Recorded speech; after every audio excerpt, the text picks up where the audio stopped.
tarde.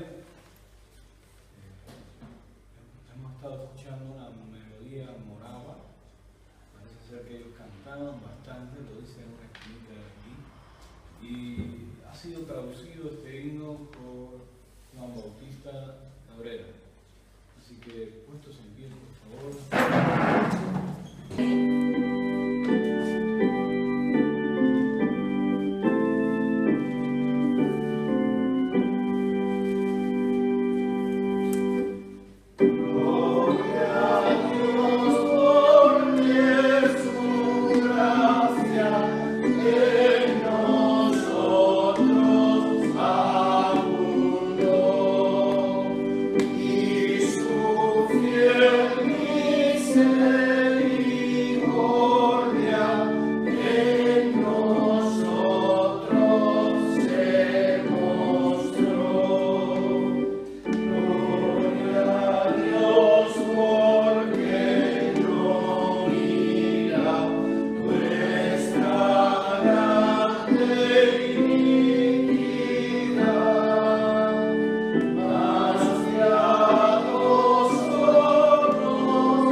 Que me interesaba de forma especial y es la figura de Juan Bautista Cabrera.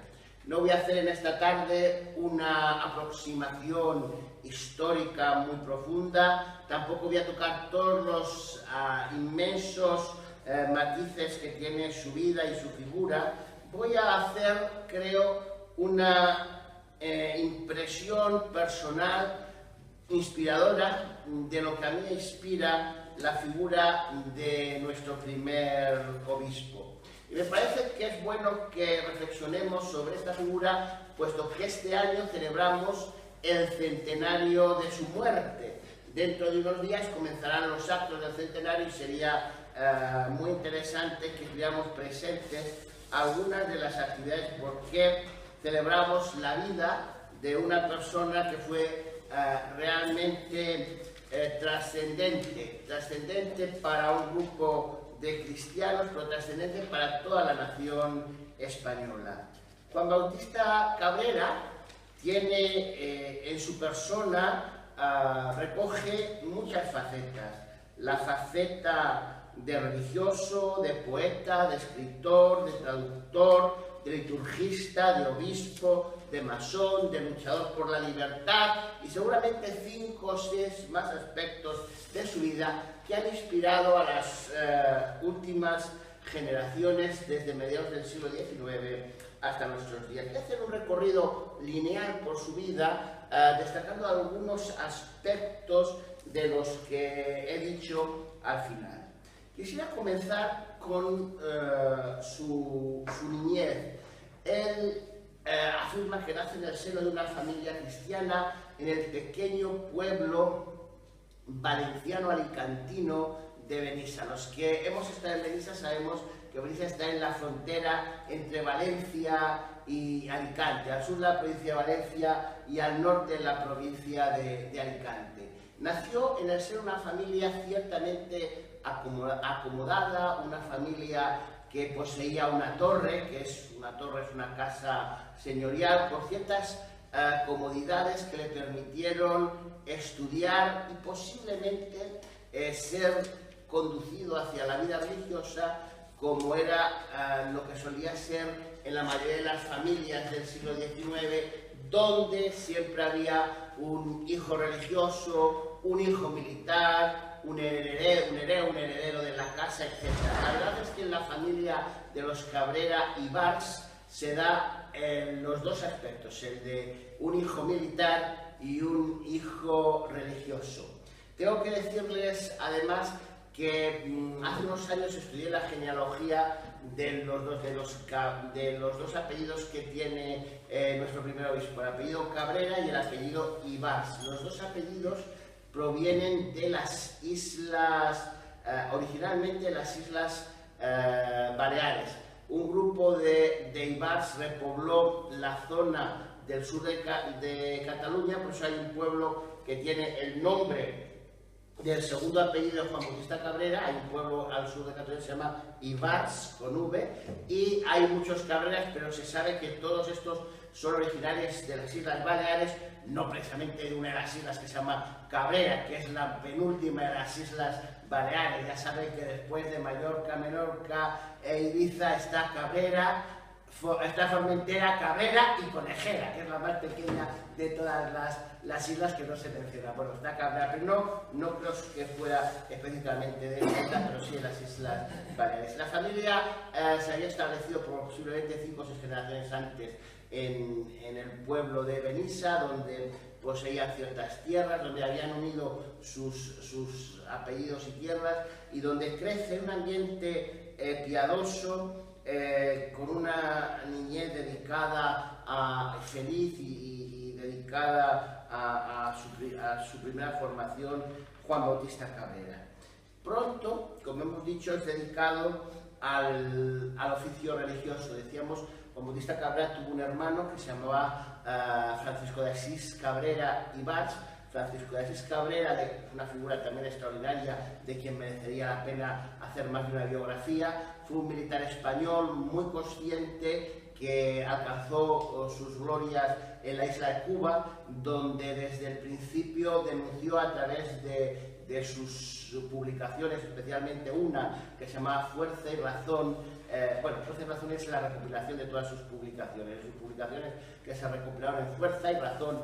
Denunció el pésimo estado de la administración española en la isla, en la perla de la Antilla, de las Antillas en Cuba, donde denuncia la corrupción, la falta de humanidad, la falta de buena administración, etcétera, etcétera. Y ya anuncia muchos años antes de que España pierda Cuba, que con una administración así Cuba se perdería. Este es el hermano de Juan Bautista Cabrera.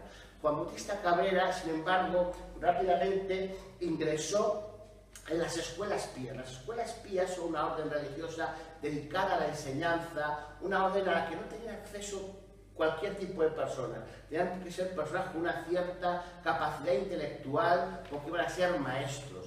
Las escuelas pías en España, no es ahora el momento de hacer su historia, pero tenían mucha presencia en diferentes lugares. Una casa matriz en Getafe, muy grande, por la que pasó Juan Bautista Cabrera, estuvo también en, ha subido de la mente, el pueblo es en Albarracín, en diferentes partes, sobre todo en el Levante, había presencia en las escuelas pías, donde recibió una formación humanista muy completa. Pero claro, en esa formación no entraba, yo creo, una espiritualidad profunda que fue la que al final le llevó a su ruptura con la Iglesia romana. Yo creo que en la ruptura de Juan Bautista Cabrera con la Iglesia romana hay dos aspectos importantes. El primero es el hecho de la lectura de las Sagradas Escrituras. La lección de la Sagrada Escritura continuamente toca su corazón y le hace cuestionarse algunas de las prácticas tradicionales de la Iglesia de Roma. Y después, con una mente progresista y abierta, le choca la espiritualidad que desde el Concilio de Trento se mantenía en España, específicamente la falta de libertad de todo tipo, y de pronto llegan a sus oídos las noticias de que ciertos protestantes españoles son encausados, condenados a muerte. Su condena a muerte es cambiada por la expatriación, tiene una palabra técnica que no me viene ahora a la mente, sí, el exilio, pero tiene la condena es, bueno, cuando uno ya no puede volver al sitio donde... El destierro, sí, el destierro. La pena de muerte es en estos protestantes. Todo eso le hace a él darse cuenta de que no está en el lugar adecuado y de que la Iglesia en la cual él ha nacido y en la cual él de la cual se siente parte necesita una reforma. Una reforma que podría haber sido desde dentro, pero que en aquel momento, en pleno ultramontanismo, es imposible para él. Así que abandona todo su ministerio en los escolapios de la Iglesia romana y se marcha a Gibraltar.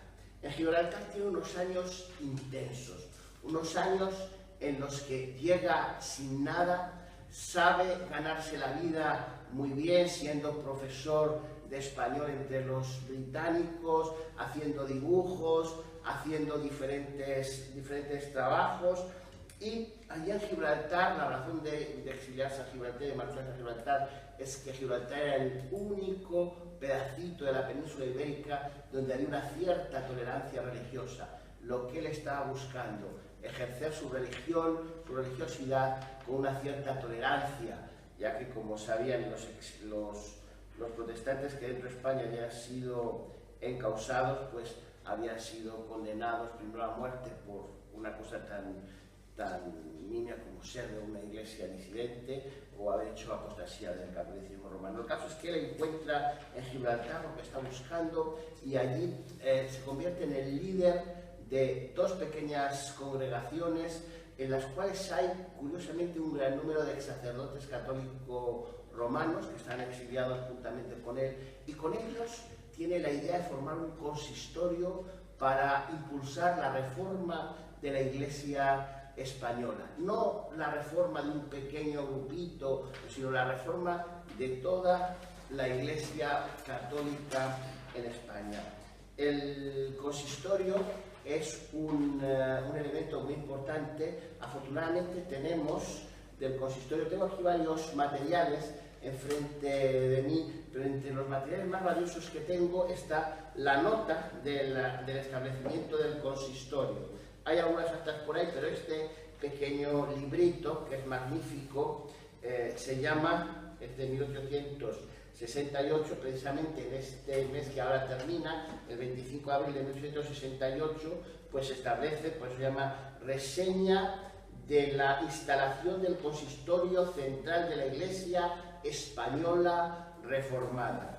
Yo creo que es muy importante este librito porque en este librito en el que Cabrera muestra su liderazgo están ya las esencias de lo que él quiere que sea la reforma de la Iglesia en España. Sería muy largo de ir detallando ejemplo por ejemplo, pero él habla primero de un llamamiento a los españoles. Hay todo un discurso a la reforma, es decir, que él se siente un católico y apostólico, pero reformado. Necesita que la Iglesia, la de todos los tiempos, sea una Iglesia reformada, una Iglesia de Jesucristo, una Iglesia que está organizada como ha estado siempre organizada la Iglesia, una Iglesia basada en el Evangelio. Y después del discurso, el llamamiento a los españoles, hay otros llamamientos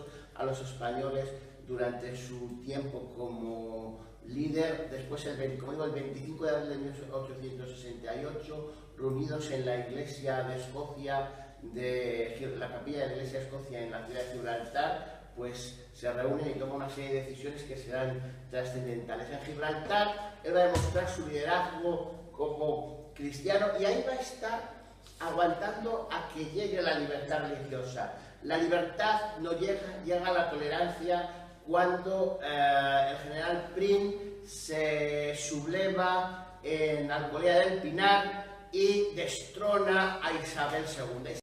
Esa España de Isabel II estaba abocada a terminar de una forma como terminó.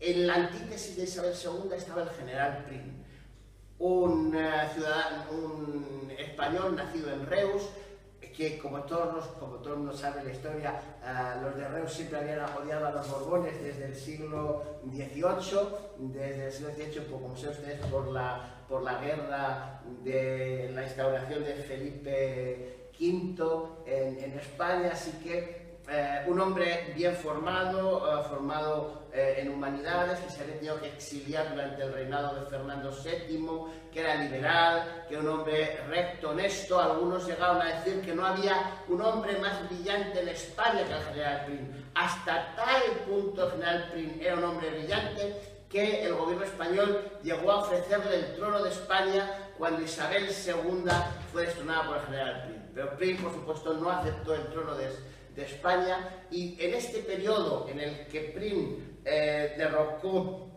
a Isabel II y se busca un nuevo rey y una nueva monarquía para España, es en el momento en el que Juan Bautista Cabrera y su grupo de reformados, yo diría de católicos reformados, salen de Gibraltar con la Biblia bajo el brazo y salen para predicar el Evangelio. Es muy interesante la entrevista que tiene el obispo Cabrera, don Juan Bautista Cabrera, con el general Prim. Cuando llegan a Gibraltar las noticias de que en septiembre del 68, cuando llegan las noticias de que España ya es libre de la tirana reina Isabel II, pues él sale y lo que hace es tomar un pequeño vapor hasta Algeciras, donde sabe que está el general Prim, y allí se entrevista con él, con esa característica que siempre acompañará a don Juan Bautista Cabrera, que es la de estar siempre en la legalidad y en la oficialidad. Pues se entrevista con Prim. Una vez que obtienen el permiso de Prim, los reformados salen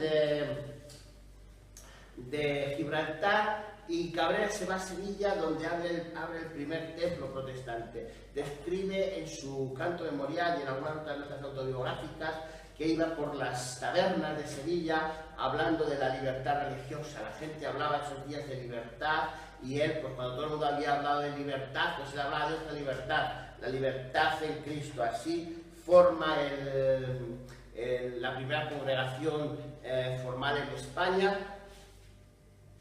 A principios del 69, a finales del 68, principios del 69, la Iglesia de la Trinidad, que ocupaba entonces un magnífico templo que había sido católico romano, un templo que era el templo de los jesuitas de Sevilla, y allí está en Sevilla hasta el año 74, 75, cuando viene a España para hacerse cargo de la iglesia más prominente de las iglesias reformadas, que era la Congregación del Redentor, la congregación que había sido organizada por Manuel Carrasco, una congregación la más importante de España, y claro, al frente de la congregación más importante de España se coloca al hombre más prominente que había en España.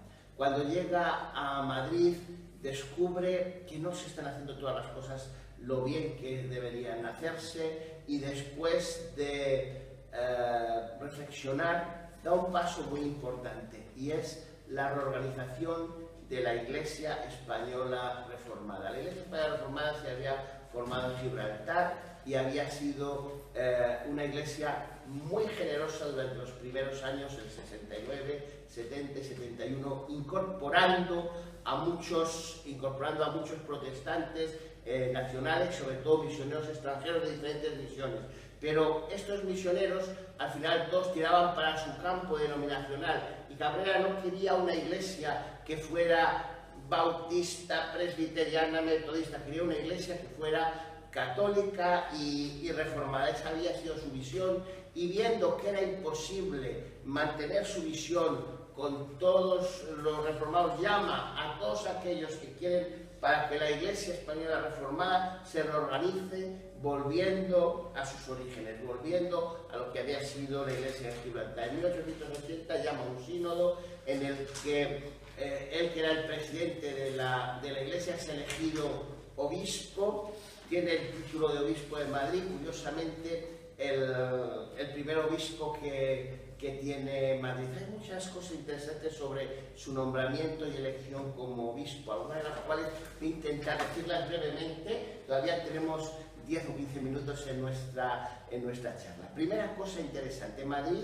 era una villa manchega, se llamaba la Villa y Corte, pero no se podía llamar ciudad porque no poseía un obispo. Posiblemente la razón por la que Felipe II eligió Madrid como capital es porque no tenía obispo, no tenía una nobleza muy importante y geográficamente estaba en el centro. Valladolid como capital tenía una nobleza muy arcaica, muy antigua. Barcelona, aparte de tener un obispo con mucho poder y tener salida al mar como capital, al estar en una esquina de la península no era el mejor lugar, así que Felipe II había elegido Madrid y en Madrid nunca había habido un obispo. Durante los últimos 300 años los madrileños habían pedido a Roma y al arzobispo de Toledo, de donde dependía Madrid, que en Madrid tuviera un obispo, pero Madrid no tiene un obispo. Pero curiosamente, una vez que Juan Bautista Cabrera es elegido, lo que en 300 años no se pudo hacer, el nuncio papal lo hizo en 3 años. A los 3 años de que Juan Bautista Cabrera es elegido y hay mucho ruido en todo Madrid, en 3 años se elige un obispo católico, apostólico y romano para Madrid.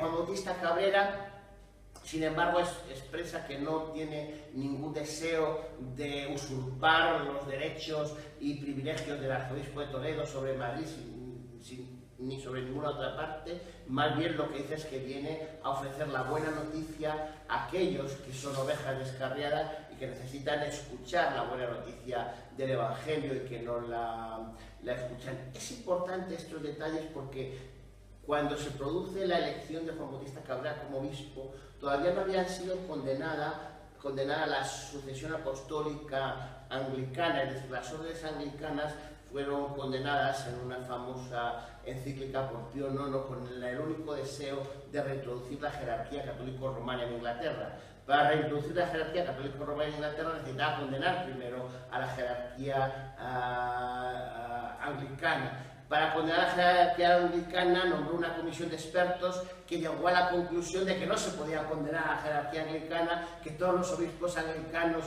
eran obispos verdaderamente católicos y apostólicos. Sin embargo, como la comisión no llegaba a las conclusiones que quería el Papa, pues esperaron a que la mayoría de los miembros, como se sabe, de esta comisión se marcharan para en la última sesión tomar una decisión y hacer un resumen final diciendo que por un defecto de forma, que es verdaderamente ridículo, y es que el segundo arzobispo de Canterbury, creo recordar, si no recuerdo mal, al ser consagrado no tocó con el dedo índice el cáliz, por lo tanto no había intención de celebrar la Eucaristía, por lo tanto la consagración era inválida, en fin, una cosa que de ninguna manera es aceptable. Por eso fueron condenadas las órdenes anglicanas por Roma. Pero tengo que decirles que en el momento en que Juan Bautista Cabrera es elegido obispo, todavía no, con lo cual la expectación de que hubiera un obispo consagrado por obispos de Inglaterra era una cosa que causaba realmente pavor en la jerarquía española, como posteriormente sucedió interviniendo personalidades de Inglaterra, de España, el nuncio y muchísimas personas más. Pero quisiera yo decir en este punto, en los minutos que nos quedan, que Juan Bautista Cabrera no estuvo solo. Desde el principio se supo rodear de un equipo de personas muy inteligentes. La mayoría de ellos eran ex sacerdotes católicos romanos. Yo tengo una lista increíble, como Soler, que había sido sacerdote, había estado en Gibraltar con él, Pablo Ruiz, también ex sacerdote que estaba exiliado también en Gibraltar, y como él, un grupo de hombres ilustres que buscaban sinceramente la reforma de la Iglesia y la libertad. Y a todos ellos hay que asociar otra personalidad, que es Lord Plunkett, el arzobispo de Dublín. De Lord Plunkett hay que decir varias cosas. Posiblemente sin su ayuda la Iglesia española no existiría tal como existe hoy. Eso es verdad. Pero también hay que decir que Lord Plunkett ayudó a otra iglesia reformada en Italia y en otros lugares, y allí la Iglesia no prendó sobre la sociedad. Así que yo creo que el éxito de que la Iglesia española reformada existe en España casi cumpliendo 150 años, tiene mucho que ver con la personalidad de Cabrera, una personalidad que no tenía en manera alguna el desánimo, una personalidad que podía sobreponerse a las dificultades, y la de su amigo, Lord Plunkett, arzobispo de Dublín. ¿Qué más podríamos decir del obispo Cabrera? Dos pinceladas sobre su faceta como escritor. Ha escrito varios libros, no los voy a listar ahora, pero entre ellos hay alguno que tiene que ver con la historia, con la teología. Me parece que su libro más logrado es este, que se llama El Catecismo de Doctrina y Controversia, en 2 volúmenes. En realidad no he terminado porque había un tercer volumen, del cual solamente hay unas páginas manuscritas. Se llama Manual de Doctrina y Controversia Cristiana, dispuesto por Juan Bautista Cabrera, obispo de la Iglesia Española Reformada. Tomo primero y tomo segundo que están aquí. Es un tratado de teología que era el tratado básico para que los ministros de nuestra Iglesia se formaran con este. En 1898 se escribe el primer tomo y el segundo tomo en 1899, me parece. En él se presenta realmente la Iglesia y se presenta el cristianismo de todos los tiempos desde una perspectiva teológica y sistemática. Pero no solo es autor de prosa, sino es un gran autor en verso. Hay que decir que su obra en verso, sus traducciones y puesto en verso de himnos y poemas extranjeros es magnífica, ya que se convierte en un autor original cuando traduce, porque no traduce literalmente himnos y composiciones extranjeras, sino que le da un carácter propio, y cuando uno ve las traducciones de algunos de sus himnos que se cantan en todo el espectro cristiano en castellano, estoy pensando en aquel que se llama Nicea, Santo, Santo, Santo, por ejemplo, que cantan en todas las iglesias, Castillo Fuerte, que es la traducción del himno de Lutero, y como él, unas 250 himnos más, que son composiciones prácticamente autóctonas, nos dan de Juan Bautista Cabrera una visión extraordinaria, la visión del autor, del escritor, del poeta y también del traductor. Traduce sobre todo un tratado de teología que es el comentario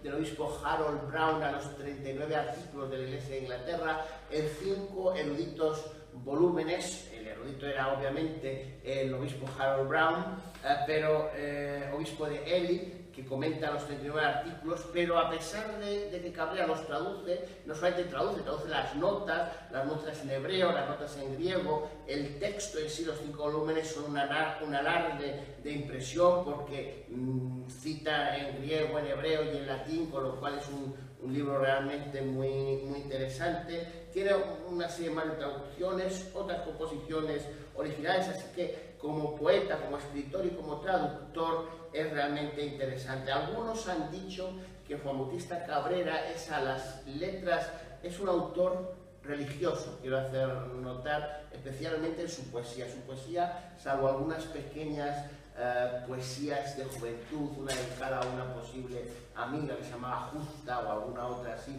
la mayoría de su composición, el 99% de su composición es composición religiosa. No hay en el siglo XIX poetas religiosos de esa calidad en lengua castellana.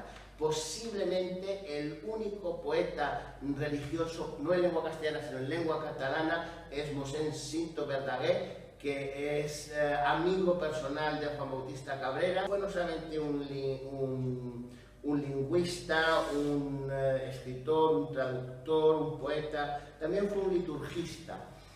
Yo creo que Cabrera, desde luego, él, como era tan españolista, en primer lugar, él se da cuenta de que la liturgia romana que había sido impuesta por el Papa Gregorio era sencillamente, como él mismo dice en palabras suyas, una novedad dentro de España. España había tenido por más de 1000 años la liturgia hispánica, visigótica o mozárabe. Yo creo que su nombre, como se dijo un día hace poco que presentamos un libro aquí, su nombre más apropiado sería el de liturgia mozárabe. Pero esta liturgia hispánica que él conocía desde sus tiempos de estudiante, le había rondado siempre la cabeza y le había despertado interés. Él entendía que la liturgia Roma era una liturgia extraña para España y que si la liturgia Roma era extraña, la de Canterbury sería extraña también. Por lo tanto, ni la de Roma ni la de Canterbury, sino la propia de España. Por eso toma en su gran labor, aquí tengo la primera edición imprenta, no solamente él, sino él con ayuda de algunas otras personas, incluidos algunos otros anglicanos que estaban muy interesados, pues lo que hacen es que cogen el misal mixto del cardenal Cisneros, que es del cardenal Cisneros del año 1500, que es precisamente el primer libro impreso sobre esta liturgia mozárabe. Cogen el misal mixto, lo traducen y lo organizan para que pueda ser usado por la Iglesia Española Reformada Episcopal. En realidad no solamente cogen esto, sino que también había partes de la liturgia mozárabe que habían sido totalmente y sistemáticamente destruidas y que era necesario complementar. Entre otras, digamos que dos partes muy importantes. Cosas que nos han llegado a la liturgia mozárabe a nosotros es la ordenación de obispos. Sabemos que todos los libros para ordenar obispos se quitaron para quitar la jerarquía mozárabe e introducir la jerarquía romana, que es lo que quería el obispo, el papa. Otra parte de la liturgia mozárabe que no nos ha llegado, la consagración de iglesias. No se querían consagrar más iglesias según el rito mozárabe, porque el rito mozárabe ya no era vigente en España. De hecho, el propio Papa Gregorio Magno lo condenó. Y si este rito ha sobrevivido en España es gracias a los españoles, específicamente gracias a los toledanos, que obtuvieron no del Papa, sino del Rey, el permiso para celebrarlo en algunas parroquias. Y así ha llegado hasta nuestros días. En el siglo XIX, Juan Bautista Cabrera lo reorganizó, lo revitalizó, y gracias a esto, pues es un rito vivo que se puede celebrar en nuestra iglesia con sus particularidades. Su vida como obispo. No fue fácil ser el primer obispo protestante español. Existió una oposición tremenda. Una oposición tremenda que se manifestaba en burlas, en sátiras, en versos, en ataques personales, en insultos. Son famosos y divertidos los insultos en que llamaban a la Iglesia española la cabreriza y a Juan Bautista Cabrera el cabrero mayor en vez del obispo, y muchos otros ataques. Divertidos también las coplas que los peregrinos de Ujue, entre Navarra y La Rioja, dedican al obispo Cabrera cuando van a hacer la peregrinación allí a Navarra, en la que dice, creo recordar, muera Lutero y muera Cabrera con él.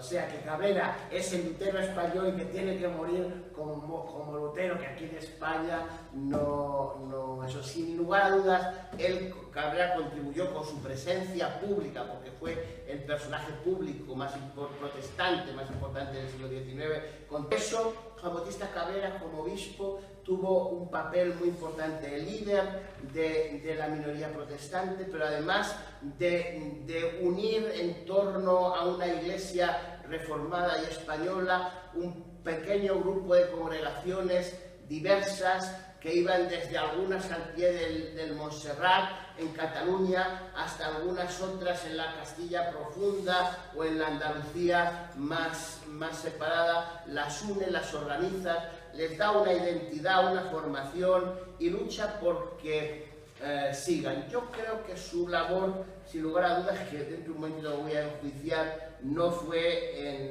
en balde. Realmente la valoración de su vida. Yo creo que es un hombre genial, un hombre inspirador, un hombre que trasciende a lo normal y un hombre que deja tras de sí una obra con consistencia. Hace 100 años, este año celebramos o recordamos que hace 100 años falleció y lo que podemos ver es que sus ideas no han pasado de moda porque sus ideas estaban basadas en el Evangelio.